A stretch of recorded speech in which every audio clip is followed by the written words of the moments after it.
सोलापूर महानगरपालिका मालमत्ता कर विभागाकरता सन 2024-25 या आर्थिक वर्षाकरता एकूण 311 कोटींचे उद्दिष्ट दिले असून याकरता प्रशासनाकडून कर वसुलीबाबत नियोजन करण्यात येत आहे।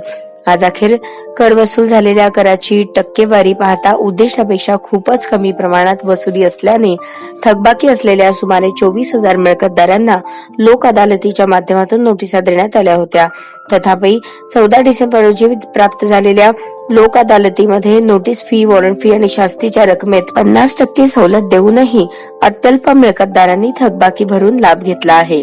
सबब मिळकत कराची थकबाकी असलेल्या सर्व मिळकतदारांना आवाहन करण्यात येते की आपल्या मिळकतीची थकबाकी लवकरात लवकर भरून घ्यावी, अन्यथा प्रथमतः आपल्या मिळकतीचा पाणी पुरवठा खंडित करण्याची कारवाई सुरू करण्यात येईल।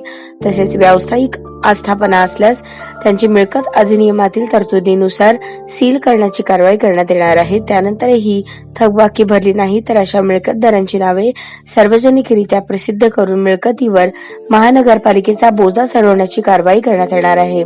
माहे सप्टेंबर आणि माहे डिसेंबर 2024 मध्ये आयोजित लोक अदालतीमध्ये ज्या मिळकतदारांना नोटिसा देण्यात आल्या परंतु त्यांनी लोक अदालतीत येऊन थकबाकी रक्कम भरलेली नाही, प्रथमतः अशा मिळकतदारांवर अधिनियमातील तरतुदीनुसार कारवाई हाती घेण्यात येणार आहे।